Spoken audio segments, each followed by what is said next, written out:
डर एक एहसास में आपका स्वागत है। इस चैनल पर आपको सुनने को मिलती हैं डरावनी और सच्ची भूतिया कहानियाँ। अगर आपको ऐसी ही वीडियोस देखना पसंद है तो हमारे इस चैनल को सब्सक्राइब करना ना भूलें। तो अब बढ़ते हैं आज की कहानी की ओर।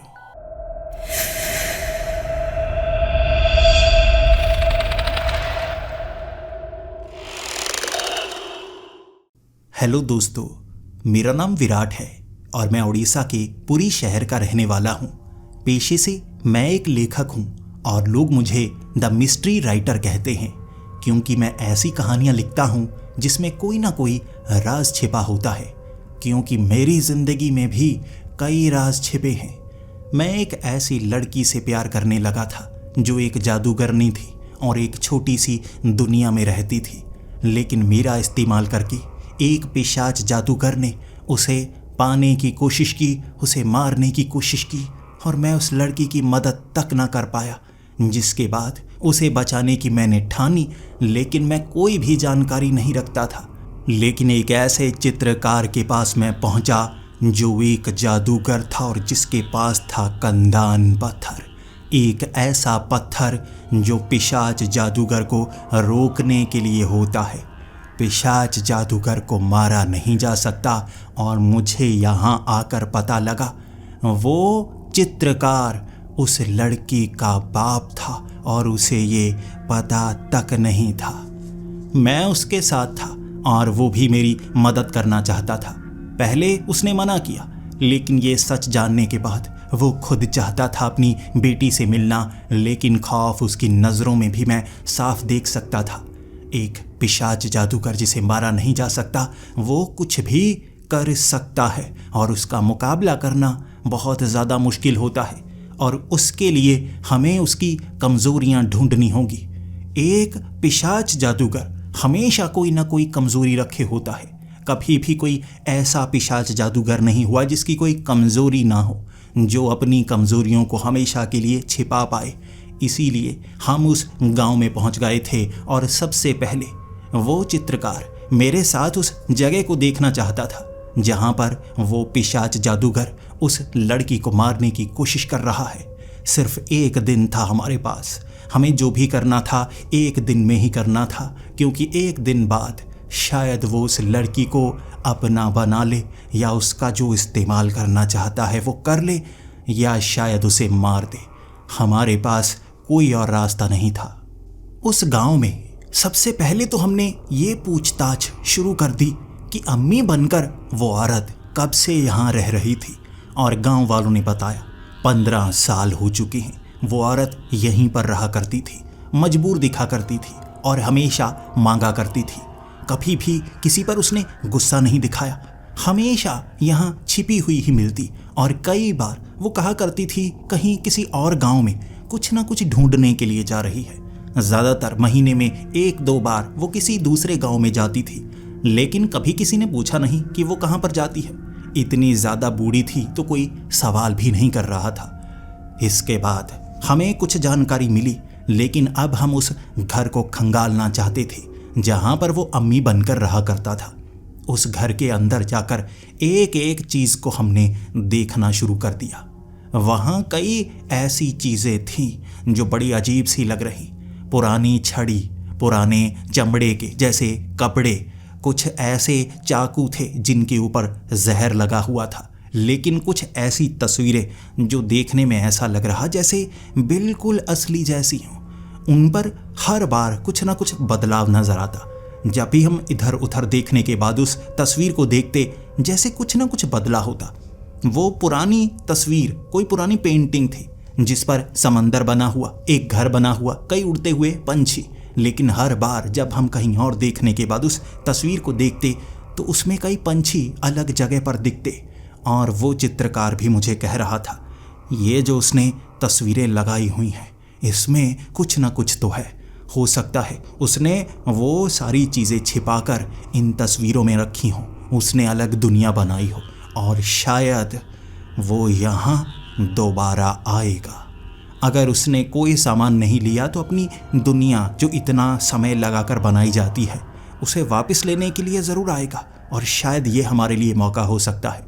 लेकिन अगर वो ये चीज़ों को लेने के लिए कुछ समय बाद आए, कुछ दिनों बाद आए, तो कोई फ़ायदा नहीं होगा। लेकिन हमें पता करना होगा इन तस्वीरों के अंदर जाने का क्या कोई और रास्ता है। उस चित्रकार ने बताया था कि जो भी उस तस्वीर को, उस दुनिया को बनाता है, सिर्फ उसके पास तरीका होता है उस दुनिया में जाने का।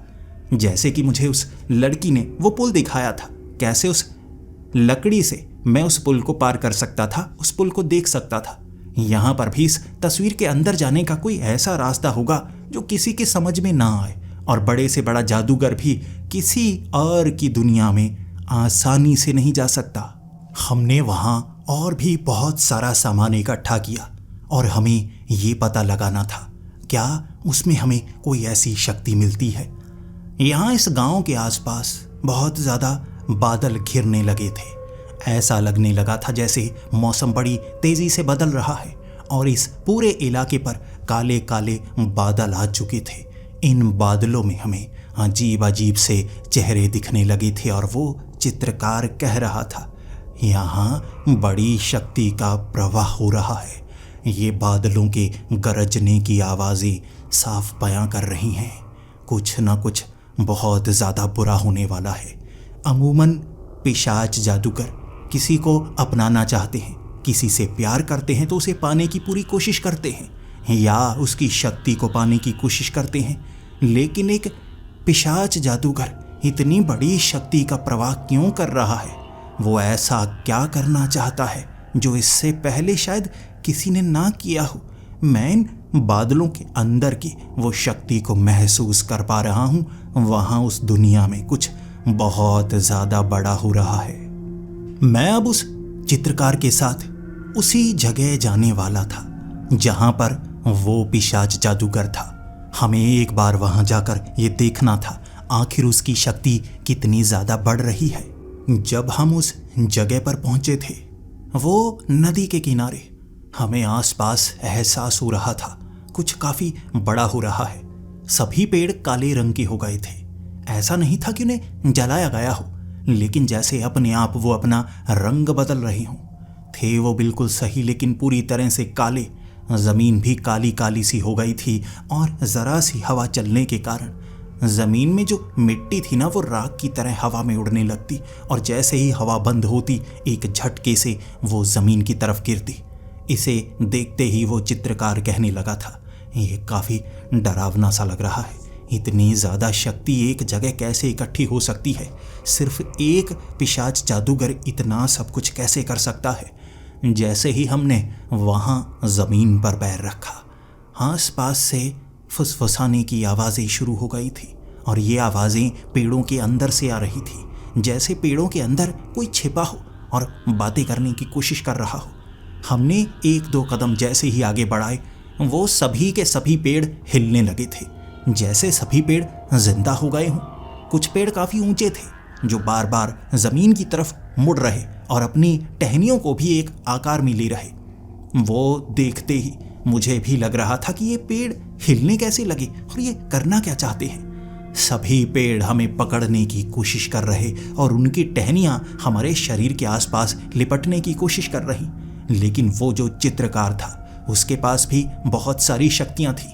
वो भी एक जादूगर था और 200 सालों से जिंदा जादूगर कौन कौन सी शक्तियों को संभाले होते हैं आज मैं देख पा रहा। उसने हमारे इर्द गिर्द एक ऐसी चमकीली सी दीवार बना दी जिसके आर पार देखा जा सकता था। लेकिन जैसे ही वो टहनियाँ हमें पकड़ने के लिए आती, वो जैसे ढाल बन जाती और टहनियाँ उसके अंदर नहीं आ पाती। हम इस तरह से बचे हुए थे, लेकिन पेड़ों को हमारे ऊपर हमला करते हुए देख वो खुद कह रहा था कि ये सभी के सभी पेड़ जैसे शैतानी से बन गए हैं। पेड़ भी जिंदा होते हैं और उनका भी इस्तेमाल किया जा सकता है। तुम कह सकते हो उन्हें दोस्त बनाया जा सकता है या दुश्मन बनाया जा सकता है, लेकिन ऐसा नहीं बनाया जा सकता कि वो इस तरह हमें जान से मारने की कोशिश करने लगे। हम और आगे बढ़ने लगे, लेकिन हम उस नदी को पार नहीं करने वाले थे। नदी को पार करते ही उस पिशाच जादूगर को पता लग जाता, और अगर उसे पता लग गया तो हो सकता है वो उस लड़की को छोड़कर हमें मारने की कोशिश करे। और वो चित्रकार ने साफ कहा था, मैं उसका सीधा सीधा मुकाबला नहीं कर सकता, और यहाँ पर तो कुछ अलग हो रहा है। पहले हमें वो समझना है, उसका शिकार नहीं बनना। लेकिन जैसे ही हम उस नदी के बिल्कुल किनारे पर थे, वहाँ हमने देखा पेड़ों के अंदर से जैसे औरतें निकलने लगी। पूरी तरह से जली हुई औरतें थी वो। उनके शरीर पूरी तरह से काले थे और जैसे उनकी हड्डियां तक नजर आ रही। उनकी आंखें जैसे लाल चमकदार सी, जिनसे खून की बूंदें जमीन पर गिर रही थी। और वो इतनी लाल खून की बूंदें थी कि जहाँ जहाँ वो बूंदें गिरती, वो ज़मीन आसपास 1-2 फुट तक लाल रंग की हो जाती और धीरे धीरे फिर से काले रंग की हो जाती। हमें चारों तरफ से जैसे वो घेर रही थी और मुझे ये तक पता नहीं था कि वो क्या है। क्या वो चुड़ैलें हैं या कुछ और है।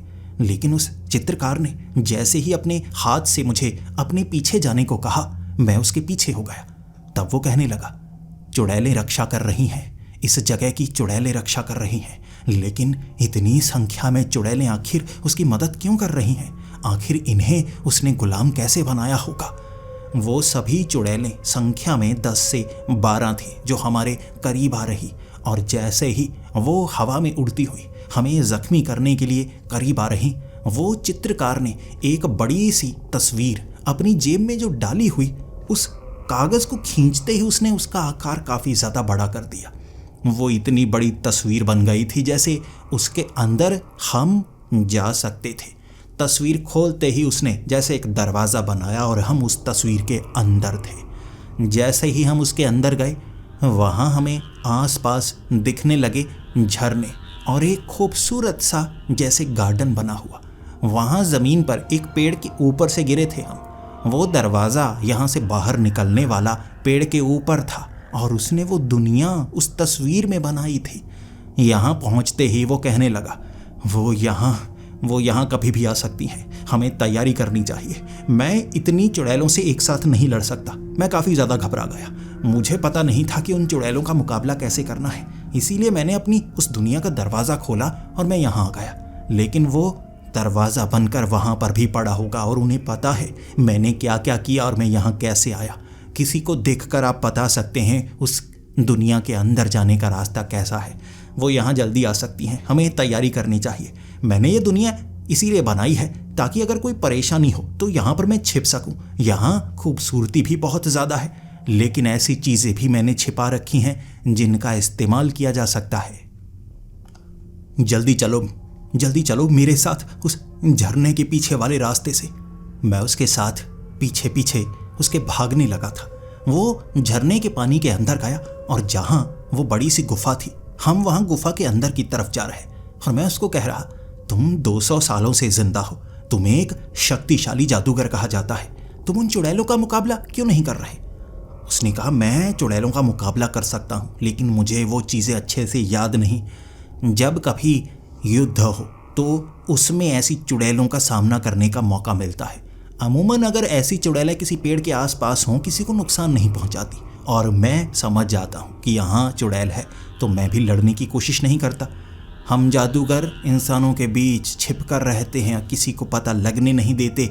लेकिन जैसे जैसे समय बीतता है, ज़रूरी चीज़ें याद रहती हैं, जो गैर ज़रूरी होती हैं वो दिमाग से निकल जाती हैं। और इन चुड़ैलों का मुकाबला कैसे करना है मेरे भी दिमाग में नहीं आ रहा, इसीलिए मुझे कुछ समय चाहिए। हम उस गुफा में आगे भागे जा रहे थे और वहाँ एक खास जगह थी जहाँ उसने कुछ शक्तिशाली हथियार छिपा रखे थे। लेकिन अचानक बाहर से औरतों के चिल्लाने की आवाज़ें आने लगी और ये साधारण औरतें नहीं थी। वो चुड़ैलें उस दरवाजे का इस्तेमाल करके इस दुनिया में भी आ चुकी थी और शायद वो अंदर आने का रास्ता ढूंढ रही हो। ऊपर से धमाकों की आवाज़ें आने लगी और ये धमाके वो चुड़ैलें कर रही थी और इससे वो चित्रकार और ज़्यादा घबरा गया। ये साधारण चुड़ैलें नहीं है, आग का इस्तेमाल कर रही हैं। ये चुड़ैलों की सबसे शक्तिशाली प्रजाति होती है जो आग का इस्तेमाल तक कर सकती है। ये आग के वो धमाके छोड़ रही हैं। ये ढूंढ रही हैं हम कहाँ छिपे हैं, और अगर इन्हें झरने के अंदर आने का रास्ता मिल गया तो यहाँ सिर्फ एक ही रास्ता है उस जगह तक पहुँचने का। वो सीधा हमारे पीछे पहुँच जाएंगी और हमें इस छोटी सी जगह में पकड़ लिया उन्होंने हम बचने वाले नहीं, जल्दी करो, मेरे साथ जल्दी भागो। ऊपर से धमाकों की आवाज़ें, चिल्लाने की आवाज़ें, लड़ने की आवाज़ें, आग लगाने की आवाज़ें आ रही थी और मैं उसके पीछे पीछे भागा जा रहा। अचानक एक गूंज जो उस गुफा में गूंजी थी, जैसे रास्ता मिल गया हो। हंसने की आवाज़ें औरतों की, और ये ऐसे हंस रही थी जैसे उन्होंने जंग जीत ली हो। हंसती हंसती वो गुफा के अंदर की तरफ आ रही। आवाज़ बड़ी तेज़ हो रही थी, यानी वो धीरे धीरे हमारे करीब आ रही थी और मैं उसके पीछे भागता भागता एक ऐसी जगह पहुंचा जो ईंटों से बनी हुई गुफा के अंदर जैसे कोई पुराना किला बनाया गया हो। और वहाँ आसपास मिट्टी ही मिट्टी और मिट्टी से लिपटा हुआ बहुत सारा सामान, जो देखने में ऐसा नहीं लग रहा था कि कोई कीमती हो या हथियार हो। मिट्टी इतनी ज़्यादा उन पर पड़ी हुई। लेकिन वो चित्रकार ने मुझे इशारा करके कहा था, वो बक्सा खोलो, वो बक्सा, जल्दी से खोलो वो बक्सा। मैं जैसे ही वो बक्सा खोलने के लिए जा रहा, पीछे से वो चुड़ैलों का झुंड 12 की 12 ही उस बड़े किले के अंदर घुस आई थी और उन्होंने हवा में उड़ते हुए चारों तरफ से इलाका घेर लिया। उन्हें लग रहा था कि हम यहाँ से भागेंगे, लेकिन मुझे उसने वो बक्सा खोलने को कहा था। मेरी हिम्मत बक्से की तरफ जाने की नहीं हो रही।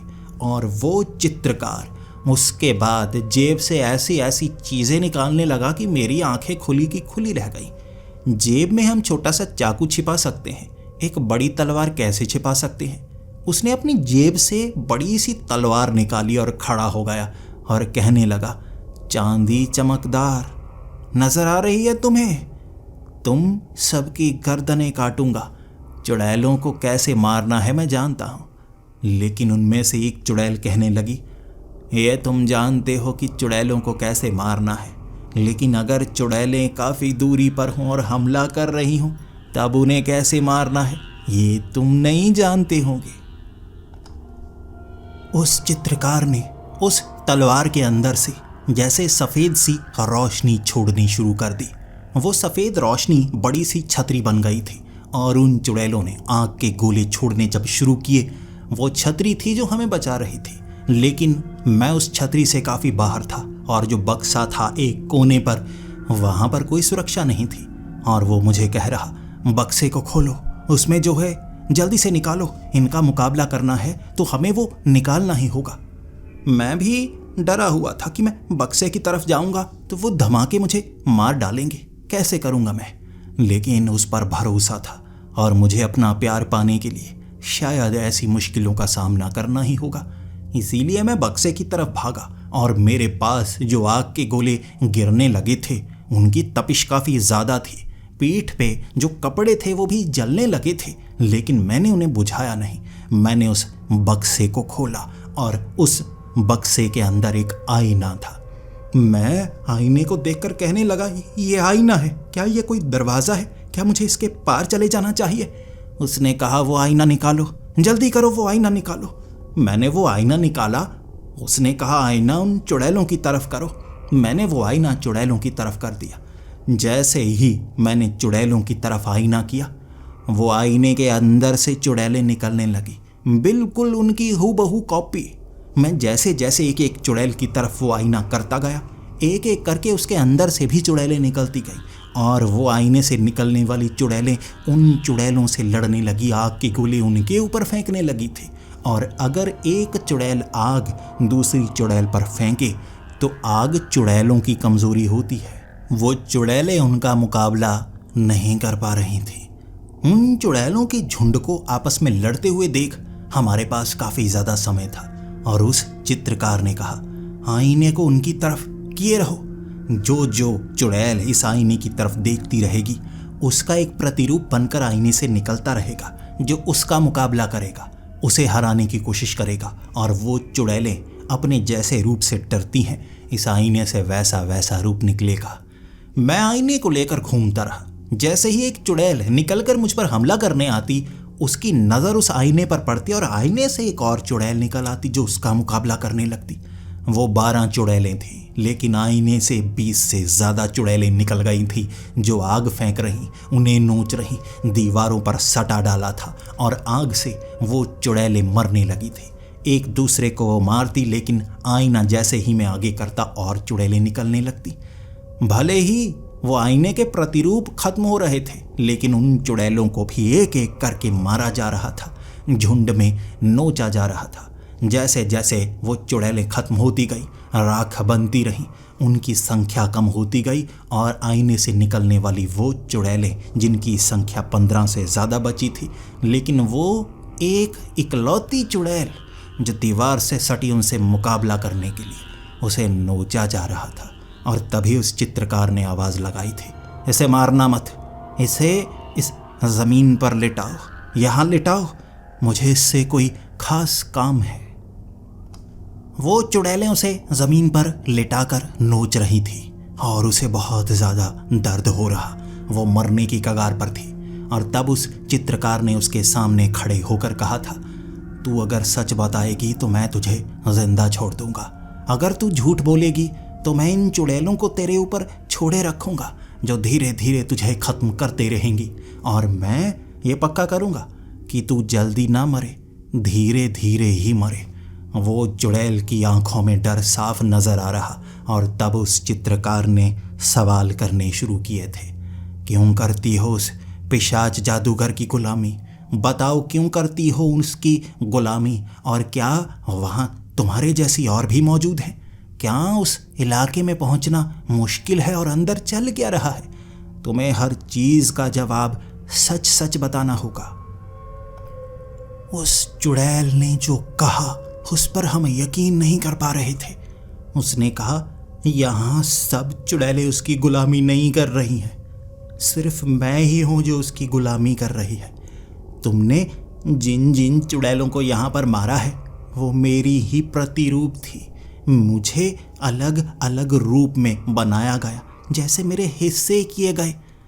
उन सब में मैं खुद को महसूस कर सकती थी। सभी हिस्सों को तुमने मारा, मैं आखिरी हिस्सा बची हूँ। मैं उसकी कर्जदार हूँ। मुझे काफ़ी समय पहले उसने बचाया था और मैं बस उसके कर्ज को वापस लौटा रही थी। उसने मुझ पर ऐसे ऐसे जादू दिखाए कि मेरे हिस्से कर दिए, मुझे और ज़्यादा शक्तिशाली बनाने के लिए, इस जगह की सुरक्षा करने के लिए। तब उस चित्रकार ने कहा था, तो ये बात है, तो क्या वहाँ सिर्फ तुम ही थी या तुम्हारे सिवा कोई और भी उस जगह की सुरक्षा कर रहा है? उसके चेहरे पर एक मुस्कुराहट थी। वहाँ सिर्फ मैं ही नहीं थी। तुम्हें खुद नहीं पता वहाँ तुम्हें क्या क्या देखने को मिलेगा। वो पिशाच जादूगर के पास कितनी शक्ति है। उसने डायने भरी पड़ी, उसने वहाँ डायने सुरक्षा के लिए रखी हैं, छोटे पिशाच सुरक्षा के लिए रखे हैं। ऐसी ऐसी शक्तियाँ, ऐसे ऐसे जीव उसने वहाँ भरे पड़े हैं जो रोकने की कोशिश करेंगे जो भी वहाँ पर आएगा, और वो कुछ ऐसा करना चाहता है जिसे वो रुकने नहीं देना चाहता। मैंने आगे होकर उससे कहा था, क्या करना चाहता है वो उसे क्यों मारना चाहता है? उसने कहा, वो उसे मारना नहीं चाहता, वो उसे खत्म नहीं करना चाहता। ऐसी गलती उसने कहा काफ़ी समय पहले की थी, उसकी माँ को मारकर, लेकिन ये बिल्कुल उसकी माँ जैसी दिखती है। वो दोबारा ये गलती नहीं करना चाहेगा। उसे पाने के लिए वो कुछ ऐसा करने वाला है जो इससे पहले किसी ने ना किया हो। वो उस लड़की के हिस्से करेगा छोटे छोटे, जैसे उसके प्रतिरूप को समय के अलग अलग हिस्सों में भेजेगा जहाँ पर भी वो मौजूद रहा है। जब से वो पैदा हुआ है तब से वो यहाँ मौजूद रहा। वो उसे हर उस हिस्से में भेजेगा और तब उसे कोई नहीं बचा पाएगा। वो एक ऐसे अनंत समय में उसे फंसा देगा जहाँ से बचकर निकलना उसके लिए भी असंभव होगा, और वो खुद को भी वहीं पर पहुँचा देगा। वो उस लड़की के साथ कुछ बहुत बुरा करना चाहता है और दोबारा उसे कभी बचाया नहीं जा सकेगा। आज की रात जब खत्म होगी, सूरज निकलेगा, तब वो लड़की के हिस्से होने शुरू हो जाएंगे। उस चित्रकार ने उस चुड़ैल से सवाल किया, बताओ उसने अपना सामान कहाँ पर रखा है? उसकी वो कमज़ोरी, उसका वो सामान जिसमें उसकी शक्तियाँ हैं, उसकी कमज़ोरियाँ हैं, वो सामान उसने कहाँ पर रखा है? उसने कहा, सामान वहां मौजूद नहीं है। वो सामान कहीं पर मौजूद नहीं है। वो अकेला है। उसके पास उसका कोई हथियार तक नहीं है। वो जो कर रहा है खुद ब खुद अपने हाथों से कर रहा है। ये सुनने के बाद उस चित्रकार के भी होश उड़ गए थे। ऐसा कैसे हो सकता है? ऐसा कैसे हो सकता है? कोई तो कमजोरी होगी ना उसकी। उसकी कमजोरी किसी न किसी चीज में होगी। कोई ना कोई चीज उसने रखी होगी। उनकी संख्या भी ज्यादा होती है। कहाँ रखी है उसने वो चीजें? वो चुड़ैल को कुछ पता नहीं था, लेकिन उस चुड़ैल को बस इतना पता था कि पिछले 15 सालों से वो इंतजार कर रहा है। धीरे धीरे वो इंतजार करता रहा, सही समय का इंतजार करता रहा, और अब सही समय हुआ और उसने वार कर दिया। ये बात वो दोहराता रहता है। इसके बाद मैं उस चित्रकार को ये कह रहा था, अगर वो अम्मी बनकर उस घर में रहा, उसने वो चीज़ें भी वहीं पर रखी होंगी, या वो जगह जब वो महीने में 2 बार जाया करता था, कहीं ना कहीं से तो पता चलेगा ना वो कहाँ पर जाया करता था। वो बूढ़ी औरत बनकर कहीं ना कहीं ऐसी जगह पर जाता होगा जहाँ उसने वो शक्तियों का विस्तार किया होगा, जहाँ पर उसने प्लान बनाया होगा। अपनी वो कमज़ोरी वाली चीज़ें रखी होंगी, कहीं ना कहीं पर तो वो जगह होगी। हमने उस चुड़ैल से पता करने की भी पूरी कोशिश की, लेकिन उसे भी कुछ पता नहीं था। अपने पूरे राज उसे भी उस पिशाच जादूगर ने नहीं बताए थे। अंत में हमने हर कोशिश की, लेकिन उसने कुछ नहीं बोला, तो उस चुड़ैल को भी उसी आईने में दफनाकर उस बक्से में रख दिया। फिर वो चित्रकार कहने लगा, हमें बाहर जाकर कोशिश करनी होगी, ढूंढने की कोशिश करनी होगी, वरना जो आखिरी तरीका है मैं उसे अपनाना नहीं चाहूँगा, लेकिन अगर कोई रास्ता नहीं हुआ तो हमें वो करना होगा। मैंने उससे पूछा, आखिरी रास्ता क्या है?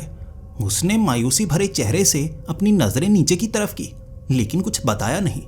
जब हम उस दरवाजे से बाहर निकले, हम उसी जगह पर थे, नदी के इस पार, और नदी के उस पार बादलों में बहुत ज़्यादा रोशनी निकल रही थी। रोशनी का रंग लाल हो रहा था, और तब उस चित्रकार ने कहा था, उसकी शक्तियाँ चरम पर पहुँच रही हैं, वो कुछ बहुत ज़्यादा बड़ा कर रहा है, हमें जो करना है जल्दी करना होगा।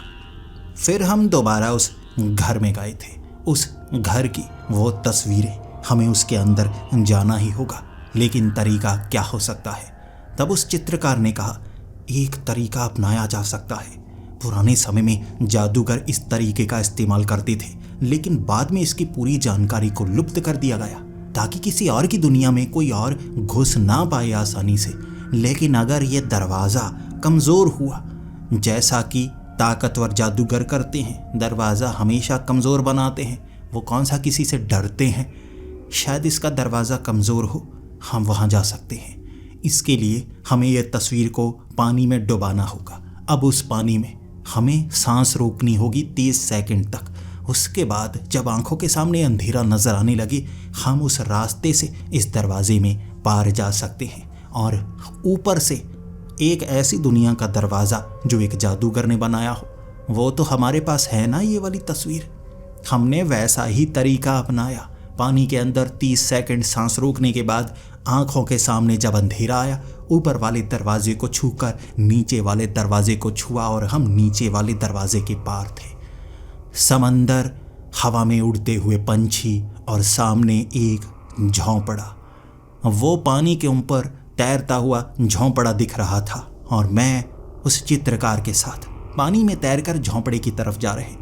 लेकिन जितना हम झोंपड़े के करीब जाते, झोंपड़ा छोटा और दूर होता जाता।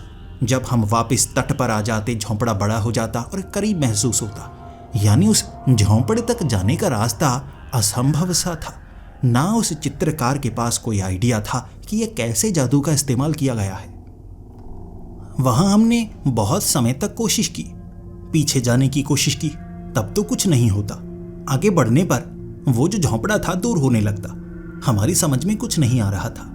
जैसे ही हम पानी में पैर रखते, झोंपड़ा दूर होना शुरू हो जाता, और हम उसके अंदर जाकर ही कुछ कर सकते थे। समय बीता जा रहा था। ना उस चित्रकार के दिमाग में कुछ आ रहा, और ना ही मेरे दिमाग में कुछ आ रहा। लेकिन अचानक मुझे एक आइडिया सा आया। मैंने कहा, सारा झंझट पानी का है, जैसे ही पानी में तैरना शुरू करो, या पानी में पैर रखो, वो झोंपड़ा दूर होना शुरू हो जाता है। अगर हम पानी को सुखा दें, क्या ऐसा हो सकता है शायद झोंपड़ा वहीं का वहीं रह जाए? तभी उस चित्रकार ने मेरे चेहरे की तरफ देखकर कहा था, अरे वाह, ये तो बड़ा अच्छा तरीका है। जादूगरी को बुद्धि से हराया जा सकता है, ये इससे साबित होता है। उसने जादू दिखाया और वो जो पानी था वो उसने एक पल में सुखा दिया। समंदर सूखा सूखा सा महसूस होने लगा था, क्योंकि जादूगरी की बनाई गई ये दुनिया पर पूरा कंट्रोल जादूगरों का होता है, तो दुनिया में बदलाव भी वो ला सकते हैं। ऐसी चीज़ जो खास बनाई हो उसे बदला नहीं जा सकता। ऐसी चीज़ जो सुरक्षा के लिए या सिर्फ सुंदर दिखाने के लिए बनाई गई हो उसे बदला जा सकता है। पानी सुखाया और वो घर वहीं पर था। अब पानी में पैर नहीं रखने की ज़रूरत थी।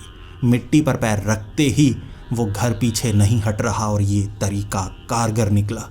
हम जैसे ही उस घर के अंदर पहुँचे, ये पुराना सा घर था और ऐसी ऐसी चीज़ें जो कमाल की थी।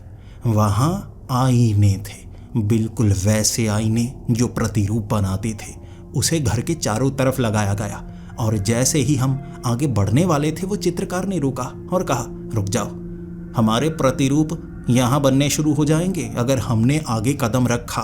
और तुम्हें पता है ना, वो चुड़ैलें जो आईनों में निकली थी क्या कर रही थी?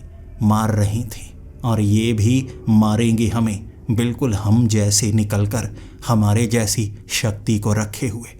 तो यहाँ रुको, अब सोचना है हमें आगे कैसे बढ़ना है। ये बड़ा सा झोंपड़ा जिसमें आगे वाले हिस्से में ये आईने लगे थे और पीछे एक कमरा था जिसका दरवाज़ा दिख रहा। उस दरवाजे को खोलकर हमें अंदर जाना था और शायद अंदर हमें ऐसी चीज़ें मिले जो काम की हों। यहाँ तो टेबल कुर्सियाँ थी जिनमें कोई शक्ति नहीं थी, आईनों में शक्ति ज़रूर मौजूद थी। उस चित्रकार ने कहा, अपनी आंखों पर हाथ रखो, तुम्हें कुछ नज़र नहीं आना चाहिए, और ख़ास बात का ध्यान रखना, किसी आईने की तरफ मत देखना। आईने की तरफ देखा तो बुरे फंसोगे। मैंने अपनी आंखों पर हाथ रखा और उस चित्रकार ने भी अपनी आंखों पर हाथ रखा। हम आगे की तरफ बढ़ने लगे।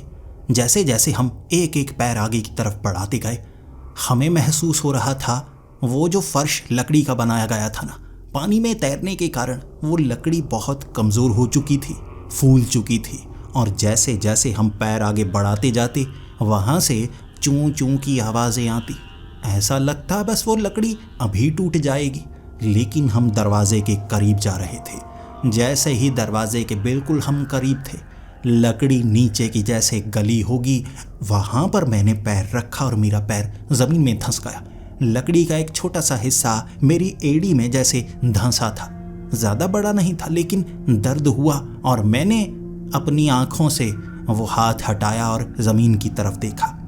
जैसे ही ज़मीन की तरफ देखा कुछ नहीं हुआ, लेकिन फिर मैं उस चित्रकार की तरफ देखने के लिए जैसे ही मुंह उठाकर ऊपर देखने लगा, सामने वाला वो आईना जिसमें मुझे अपना चेहरा दिखा, और मैंने उस आईने से अपना प्रतिरूप बाहर की तरफ निकलता हुआ देखा। बाहर आकर वो बड़ा भयानक सा चेहरा था जो हंसकर कह रहा, अब आगे जाने का मौका नहीं मिलेगा। लेकिन वो चित्रकार ने अपने हाथ से वो आग को निकाला जो सीधा मेरे प्रतिरूप पर मारा और धक्का देकर उसे आईने के पार कर दिया। लेकिन ये करने में उसने ये चीज़ का ध्यान नहीं दिया। उसने अपनी आँखों से वो हाथ हटाया था और मेरा प्रतिरूप जिस आईने में वापस गया, वहाँ से उसका प्रतिरूप बाहर आ गया था और उससे वो चित्रकार मुकाबला कर रहा, उसे आईनों में फेंक रहा। लेकिन जिस आईने में वो जाता, नया प्रतिरूप निकल आता। 1 से 2, 2 से 4 वो आईने भी टूट रहे थे, लेकिन प्रतिरूप भी बन रहे और मुझे भी वहाँ मुकाबला करना था, तो मेरे प्रतिरूप भी बन रहे। जिस आईने पर नज़र जाती, प्रतिरूप निकल कर बाहर आते और हमें पकड़ने की कोशिश करते। तभी उस चित्रकार ने दरवाजे के करीब खड़े होकर कहा था, हमारे पास सिर्फ एक ही मौका होगा, ध्यान रखना, तुम दरवाजे के पार चले जाना। मैं इनका मुकाबला करने की कोशिश करता हूँ। ये बिल्कुल मेरे जैसे हैं, बिल्कुल मेरे जैसे ताकतवर और बिल्कुल मेरे जैसे समझदार, तो मुझे इस चीज़ का ध्यान रखना होगा। वो वहाँ पूरी शक्ति से वो छतरी बना रहा था रोशनी की, जिसके पीछे मैं दरवाजे को खोलने की कोशिश कर रहा। दरवाज़ा खोलते ही वो छोटा सा दरवाज़ा, अंदर रखी चीज़ें, लेकिन मुझे कुछ पता नहीं चल रहा ये कमज़ोरी है उस पिशाच जादूगर की या नहीं। वो चित्रकार का अंदर आना बहुत ज़्यादा ज़रूरी था। वो चित्रकार उससे मुकाबला तो कर रहा था, लेकिन मुझे जीतता हुआ नज़र नहीं आ रहा। लेकिन वो बचता बचता मुझसे बातें ज़रूर कर रहा। क्या दिख रहा है, बताओ मुझे, क्या दिख रहा है? मैंने कहा, अंदर अंदर जैसे कई बक्से पड़े हैं, कई अजीब अजीब सी चीज़ें पड़ी हैं। खंजर पड़ा है, एक रस्सी पड़ी है, एक कफन पड़ा है। मैं समझ नहीं पा रहा ये क्या चीज़ें हैं जो यहाँ पर पड़ी हुई हैं। वो पीछे देख नहीं सकता था, उसे आगे देखना था। भले ही वो आईने टूट चुके थे, लेकिन वो प्रतिरूप खत्म नहीं हुए थे। उन्हें खत्म करना पड़ता या उनसे दूर होना पड़ता, तब वो खत्म होते। लेकिन वो चित्रकार यहाँ से दूर नहीं जा सकता। तब उसने कहा, जो मेरी कमज़ोरी है वो मेरे प्रतिरूप की कमज़ोरी भी है, और जो तुम्हारी कमज़ोरी है तुम्हारे प्रतिरूप की कमज़ोरी होगी। ये संख्या में ज़्यादा है। मैंने उससे पूछा, आपकी कमज़ोरी? वो समझ नहीं पा रहा। लेकिन तभी मैंने कहा, वो आग जो उस गांव में लगी थी, क्या आपको आज भी वो याद आती है? उसकी आंखों में मैंने वो गुस्सा देखा था, और उसके बाद वहाँ पीछे जैसे कई ऐसी चीज़ें थी जो ज्वलनशील थी, जैसे बोतलों में वो पानी, वो पेट्रोल, वो डीजल की दुर्गंध मुझे साफ सूंघी जा रही थी। मैंने वहाँ पर वो पेट्रोल बिछाया, और जैसे ही उस जादूगर ने आग जलाई, वो उसके प्रतिरूप जलने लगे थे। लेकिन मैं आग से नहीं जलता, इसीलिए मेरे प्रतिरूप आग के बीच खड़े होकर भी उसे जैसे नोचने की कोशिश कर रहे। वो चित्रकार के प्रतिरूप जल रहे थे, लेकिन मेरे प्रतिरूप उसे पकड़ने के लिए, नोचने के लिए 4-5 की संख्या में उसकी बाजू पकड़ चुके दरवाजे के पास उसे जैसे मारने की कोशिश कर रहे। और उस चित्रकार ने पूछा, तुम्हारी कमज़ोरी, तुम किससे डरते हो? तुम किससे डरते हो? मैं सोचने लगा, और अचानक दिमाग में सबसे बुरा ख्याल आया था, अनाथ आश्रम। मुझे अनाथ आश्रम में दोबारा नहीं जाना। और ये बात सुनते ही उस चित्रकार ने वो जलते हुए कमरे को अनाथ आश्रम जैसा बिल्कुल दिखाया, और उसके जो प्रतिरूप थे वो बच्चों की तरह दिखने लगे। उसने अपनी जादूगरी से उनका जैसे रूप बदला था, और तब मेरे प्रतिरूप भी तड़पने लगे थे। वो अब लड़ना नहीं चाहते थे, इस झोंपड़े से बाहर निकलना चाहते थे। और उन्होंने जैसे ही उस चित्रकार को छोड़ा, वो दरवाजे के इस तरफ कमरे के अंदर आ गया। झोंपड़ा जल रहा था, और हमें इससे जल्दी से जल्दी बाहर निकलना था। वो आग जिससे वो चित्रकार भी बहुत ज़्यादा डर रहा। वो बार बार उसे देखकर रोने लगता, लेकिन उन चीज़ों को देखकर वो ही बताने वाला था इसमें क्या कमज़ोरी है। खंजर, कफन, ऐसे ऐसे अजीब हथियार, अजीब अजीब से कपड़े, कलाकृतियाँ, चित्रकारी, वहाँ ऐसी चीज़ें पड़ी, और उसे देखकर वो कह रहा, इनमें शक्तियाँ उसने जोड़ी हुई हैं, लेकिन कमज़ोरी कैसे? इसमें कमज़ोरी कैसे है उसकी? उसने अपनी शक्ति को इसमें ढाला हुआ है, लेकिन क्यों? वो अपने अंश को इसमें डाले हुए क्यों है? क्या चीज़ करना चाहता है? मैं समझ नहीं पा रहा। सिर्फ इस खंजर से उसे मारा नहीं जा सकता। उसकी कमज़ोरी हिस्सों में है, हर एक चीज़ में है। किसी एक चीज़ में उसकी पूरी कमज़ोरी है ही नहीं, लेकिन क्यों? समझ में नहीं आ रहा। वो जो झोंपड़ा था धू धू करके जल रहा था, और हमने वो चीज़ों को समेटना शुरू कर दिया। वो छोटी छोटी सी चीज़ें थी जो एक बड़े से झोले में डालकर हम उस झोंपड़े से निकलना चाहते थे, लेकिन ये आसान काम नहीं था। उससे बाहर निकलने का और कोई रास्ता नहीं था, लेकिन एक तरीका हमें सूझ गया। उसने अपनी जादू से वहाँ पानी फिर से भर दिया था, लेकिन झोंपड़ा ऊपर से जल रहा था, लकड़ी नीचे वाली कमज़ोर। वो ज़ोर ज़ोर से मारने के बाद नीचे वाली वो लकड़ी फट गई, और उसके सहारे हम झोंपड़े के नीचे नीचे से पानी से निकलकर वो झोंपड़े से दूर आ गए। और झोंपड़े से दूर इतनी तेज़ी से निकले कि हमें जैसे तट पर फेंका गया था।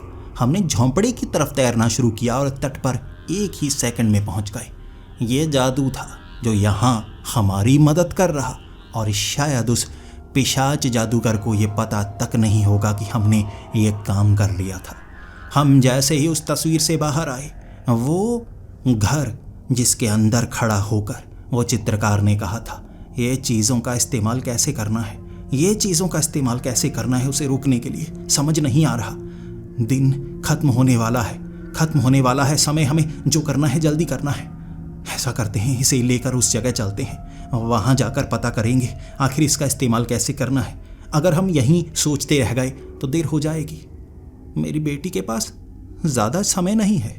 हमने वो रात के अंधेरे में भागना शुरू कर दिया था उस नदी की ओर। उस नदी के ऊपर वाला पुल, उसका रास्ता खोलना मुझे आता था, लेकिन जैसा कि उस चुड़ैल ने मरते वक्त बताया था, वहाँ डाइने, पिशाच और कैसी कैसी शक्तियाँ मौजूद हैं जो उसकी मदद कर रही हैं। हर किसी से मुकाबला करना हमारे लिए भी असंभव काम होगा, लेकिन मौत की परवाह नहीं थी। आज हम कुछ ऐसा करने वाले थे जिसके लिए बहादुरी की ज़रूरत होती है।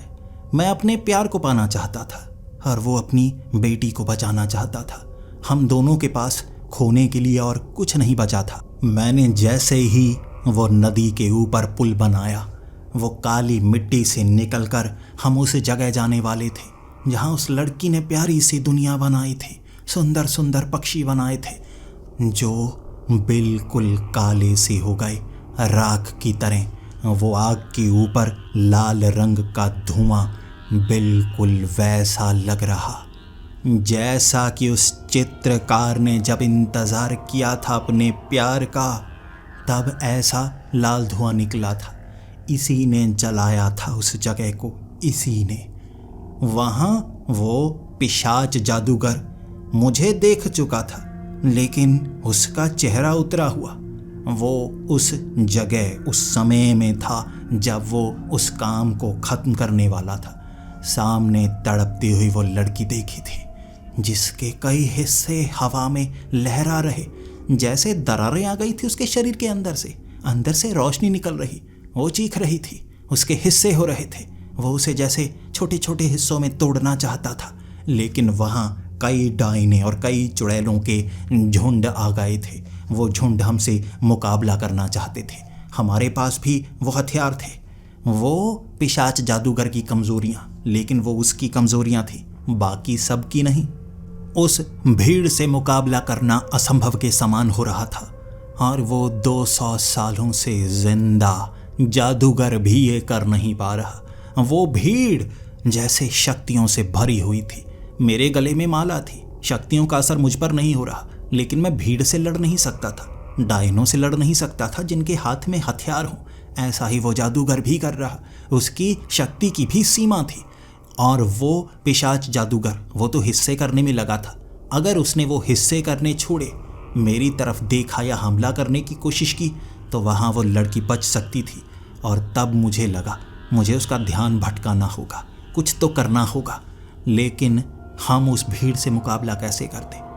तब रोते हुए वो चित्रकार ने कहा था, मैं 200 सालों से जिंदा हूँ, मेरी शक्तियाँ मेरे दिमाग में बसी हैं, बस मुझे याद नहीं। अगर मैं खुद को आज़ाद कर लूँ तो मैं शक्तियों का विस्तार कर सकता हूँ, लेकिन उसके लिए मुझे मरना होगा। मरकर मैं यहाँ अपनी पूरी शक्ति का इस्तेमाल कर पाऊँगा और शायद अपनी बेटी को बचा पाऊँ। मैं उसे रोकना चाहता था, लेकिन हमारे पास कोई रास्ता नहीं था। उसने अपने सीने पर हाथ रख कर अपने शरीर को इस तरह से जला दिया कि वो राख के अंदर से सफ़ेद रोशनी बनकर निकला था, और उसकी शक्ति देखने लायक थी। वो भीड़ को एक जैसे लंबी सी रस्सी से, चमकदार रस्सी से इस तरह से काट रहा था कि वो भीड़ छंटती जा रही, और सामने वो पिशाच जादूगर घबराया हुआ, और मैं छलांगे लगाकर उसे मारना चाहता। वो खंजर मैंने उसके पेट में घोंपने की कोशिश की, वो चीज़ें मैंने उसका दम घोंटने की कोशिश की, उसे फाड़ने की कोशिश की, लेकिन उससे कुछ नहीं हो पा रहा। और उसकी वो मुस्कुराहट तुम मुझे मारना चाहते हो, लेकिन तुम्हें नहीं पता, पिशाच जादूगर को मारा नहीं जा सकता। हम तो जैसे अमर होते हैं, पैदा होते ही अमर, जो खत्म नहीं हो सकते। इसीलिए मैं तुम्हारा हिसाब तब करूँगा जब मैं इसे पालूँगा। बस जरा सा समय बचा है। तुम्हारे पास कोई रास्ता नहीं है, कोई रास्ता नहीं है। वो डायनों, चुड़ैलों, पिशाचों को खत्म करने के बाद वो चित्रकार जिसकी सफ़ेद आत्मा नजर आ रही, वो चीख रहा, हमला कर रहा, लेकिन वो पिशाच जादूगर को वो खत्म नहीं कर सकता था। लेकिन एक तरीका उसे पता था, अपनी आत्मा को अपनी बेटी के अंदर लेकर जाना और ये जानने की कोशिश करना वो कर क्या रहा है, कैसे हिस्से कर रहा है, शायद उससे जानकारी मिले। जैसे ही उसने अपनी आत्मा को अपनी बेटी के वो हिस्से हो रहे उसे जोड़ने की कोशिश की, जैसे वहाँ से वो हर हिस्से को देख पा रहा, और उससे बाहर निकलते ही जब वो मेरे करीब आ रहा, वो पिशाच जादूगर चीखना शुरू हो गया था। उसे पता लग गया था कि वो चित्रकार उसकी कमज़ोरी जान गया है, क्या है उसकी असली कमज़ोरी। और उस चित्रकार ने मुझे कहा था, ये उसके कमज़ोरी के हिस्से हैं, ये उसके कमज़ोरी के हिस्से हैं। जितने भी हिस्से हैं, इन सब हिस्सों को मेरी बेटी के शरीर में गाड़ना शुरू करो, खंजर को मारना शुरू करो, क्योंकि ये अलग अलग समय के कुछ ऐसे राज के हिस्से हैं जहाँ ये मेरी बेटी को भेजना चाहता है पाने के लिए अलग अलग रूप में। अगर इन्हें उसके साथ जोड़ें तो वो खुद खत्म होगा और मेरी बेटी बच जाएगी। वो पिशाच जादूगर खुद समय के सूक्ष्म स्तर पर कैद हो जाएगा और वापस नहीं निकल पाएगा। और मैंने ऐसा करना शुरू कर दिया। वो पिशाच जादूगर खुद को वो शक्ति से दूर नहीं कर पा रहा, मजबूर था, और इतने में मैंने खंजर अपने प्यार के सीने में घोंपने शुरू कर दिए। इससे वो मरती नहीं, बच जाती। मैंने हर एक चीज़ को घोंपना शुरू किया और उसके बाद उसके हिस्से जुड़ने के कगार पर थे। लेकिन तब वो पिशाच जादूगर हंसने लगा। सब कुछ ले आए, सब कुछ ले आए, एक चीज तो रह गई, एक चीज रह गई। तुम मुझे तो मार दोगे, लेकिन वो किताब जो उस झोंपड़े में छिपी थी तुम ला नहीं पाए, तुमने देखी ही नहीं, पैरों के पास ही तो थी। वो किताब, कौन सी किताब? किताब हमने नहीं देखी थी और वापस जाकर लाने का समय नहीं था। वो चित्रकार की आत्मा कह रही, हिस्से तुमने जोड़ दिए हैं, अब इससे ये पिशाच जादूगर तो दूर हो जाएगा, लेकिन मेरी बेटी मारी जाएगी। इसके हिस्से होते ही मेरी बेटी के हिस्से भी हो जाएंगे और ये मारी जाएगी। हमें रोकना होगा। कैसे करें? वो किताब में शब्द होते हैं और वो शब्दों में वो जानकारी जिससे इसके हिस्सों को दोबारा जोड़ा जाता, ये लगने के बाद ही से बचाया जा सकता था। वो हिस्से, जानकारी, कहानी का रूप, कैसे हिस्से होंगे, क्या होगा, वो उसमें था। अब हम नहीं बचा पाएंगे। मेरे पास कोई और रास्ता नहीं था। अपने प्यार को हिस्सों में बंटते हुए देख रहा। वो पिशाच जादूगर खुद ब खुद छोटा रूप लेकर अपने आप कैद होता जा रहा था समय में, अलग अलग हिस्सों में। जैसा कि पिशाच जादूगरों की नियति होती है, वो मरते नहीं, कैद हो जाते हैं जहाँ से वापस बाहर नहीं आ पाते। और शायद समय के हिस्से उसने अपने अंदर से मेरे प्यार को भी कर दिए थे। वो भी हिस्सों में बंटती हुई कहीं लोप होने वाली थी, खत्म होने वाली थी। मैं वो किताब तो नहीं ला पाया, लेकिन अपनी वो कहानियों की किताब मैं आखिरी कोशिश करना चाहता था। और वो किताब जैसे ही मैंने उस लड़की के सर पर लगाई, उसने जैसे वो किताब सोख ली। वो हिस्से जुड़ने लगे थे। वो पिशाच जादूगर टूटने लगा और चीखने लगा था।